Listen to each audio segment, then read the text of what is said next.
los partidos eran más poderosos que el votante que usaba el sufragio. Eso hay que superarlo.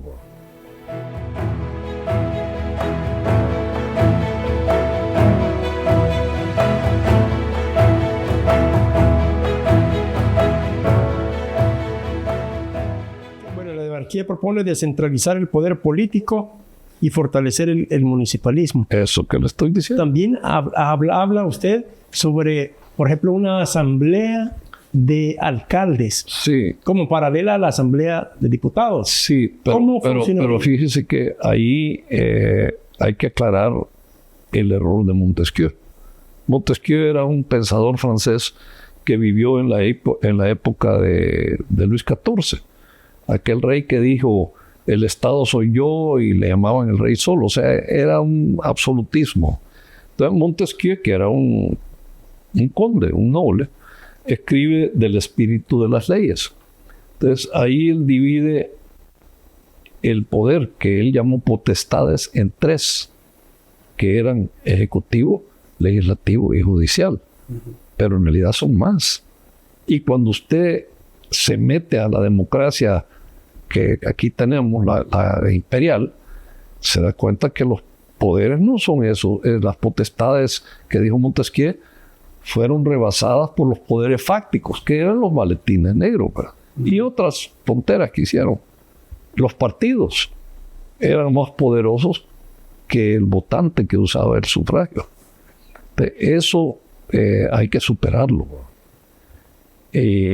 Por eso es que yo sugería una asamblea de representantes, porque en Estados Unidos hay dos asambleas. Está el Congreso, que son representantes del pueblo, y está el Senado. Aquí en una época tuvimos dos cámaras, en la época de Morazán, el federalismo, pero eso fue disuelto y quedó solo una, y les pusieron legisladores. Pero eso se convirtió en un problema, porque si usted no sabe en qué cree, si usted no respeta la vida, la libertad y la propiedad, puede hacer legislaciones contrarias a lo que yo llamo el derecho natural. Y yo lo tomo pues de otros pensadores. El derecho natural lo contradice el derecho artificial, que se basa en artificios. Y usted sabe que un artificio es un engaño. Ahora, digamos, en términos prácticos, digamos, hay una asamblea de representantes que son los alcaldes, digamos, 44. Sí. ¿Ellos qué verían?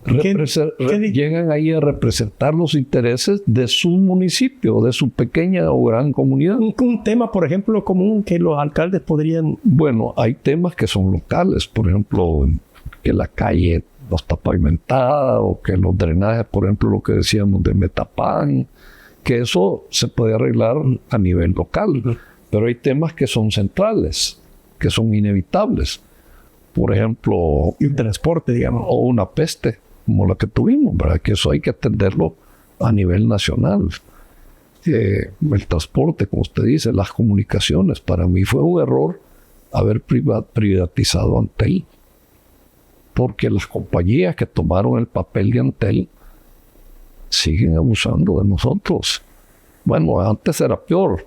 Han logrado bajarles un poquito el abuso, pero yo me acuerdo que cobraban hasta por el tiempo muerto que uno que no usaba el celular, pues. O el que llamaba, o el que recibía. Sí, era un desastre. Ahora, usted también habla que en los municipios, digamos, la política fiscal, digamos, de los municipios, ellos deben de cobrar, de acuerdo a su planteamiento, por ejemplo, el impuesto sobre la renta. Sí, no. Correcto. Eso yo no es una idea propia. Yo la tomo de un amigo mexicano y de un argentino que me la explicaron. Entonces, como acá los dos impuestos más importantes son el IVA y lo que llamamos renta, que en realidad no es renta, es impuesto sobre ingresos. Como en Estados Unidos se llama el income tax, que aquí le decimos renta, pero es un error semántico, porque la renta es solo lo que usted tiene si tiene una casa y le alquila, o cuando tiene un terreno y ese renta. Pero puede tener otros ingresos, por ejemplo, por sueldos o por tal vez tiene una acción en una empresa y le da utilidades. Entonces, el impuesto realmente no debía de llamarse renta, sino que de ingresos, como en Estados Unidos, income tax. Entonces, yo decía pasarle a los municipios ese impuesto y que ellos lo puedan variar para poder atraer mayor inversión a ese municipio. Por ejemplo, allá te cobran 15% y aquí te voy a cobrar 10%. Pero usted sabe que la mayor inversión no es dinero que alguien pueda depositar en ese, es su persona. La mayor inversión es su tiempo, vida, su energía. Entonces, lo ideal sería que gente que ha logrado acumular algo de riqueza o abundancia se fuera a su lugar de origen. Y entonces que ahí le cobraran un poquito para con tal de que se vaya ahí y ponga ahí alguna actividad que le beneficie al municipio. El IVA, que también creo que fue un error, pero que hay que saberlo soportar. Sobre todo el error cuando lo subieron del 10, que era antes, al 13. Y esa fue una maniobra pues del señor Villalobos, que yo lo tenía preso. Un mes lo metí preso por difamación. Pero él tenía 9 diputados en la asamblea de entonces. Y pactaron con Arena. Que era el pacto de San Andrés que decía. Exactamente. Entonces, cuando él sale libre, porque Arena lo sacó libre, allí acuerdan subir los 3 puntos. Yo creo que, en primer lugar, habría que bajarlo al 10. Que habría que quitarle o exentuar del IVA todo lo que es canasta básica y medicina. Como un IVA diferenciado. Diferenciado. Y eso pues que le quedara al gobierno central, pero hay que ampliarlo, porque yo pienso que al bajarlo del 13 al 10, más gente va a pagar, porque hay mucha gente en lo que llaman el sector informal que no paga, o sea que no colecta IVA y no lo paga.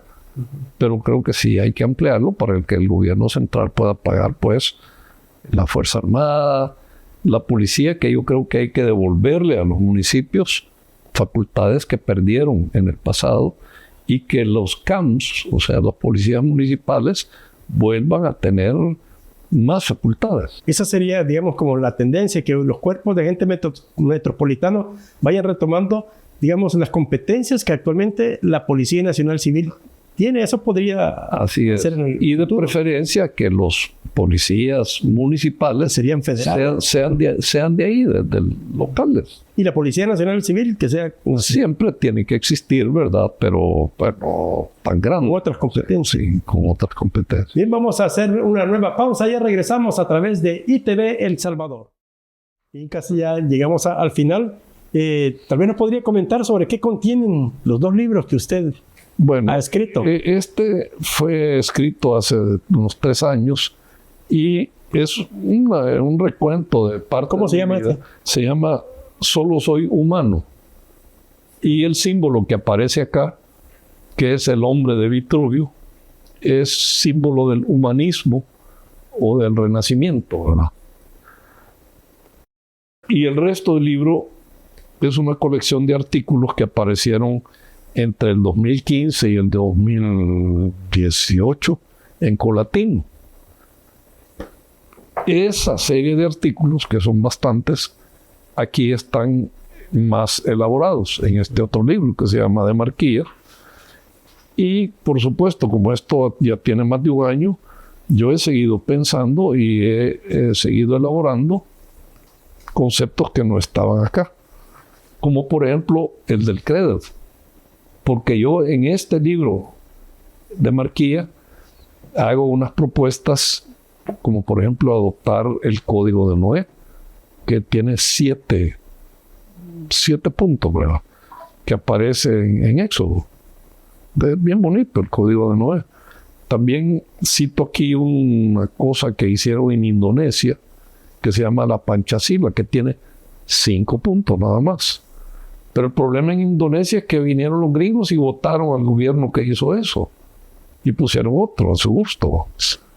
Pero Indonesia, fíjese bien, es el país con la mayor población musulmana del mundo. Es una isla allá por Australia, encima. Pero no son árabes, son indonesios. Así que... Ahí, bueno, aquí estaba viendo algunos temas de este libro que dice Solo soy humano, notas de vida y artículos reunidos por Orlando de Sola, y entre ellos, bueno, por ejemplo, hay algunos títulos que dice La contradictoria constitución de Taoísmo. Está un artículo, Golpe de Estado, es otro, Un Estado sin fronteras. Bueno, discriminación. Aquí tiene uno. Discriminación, distorsión y expulsión.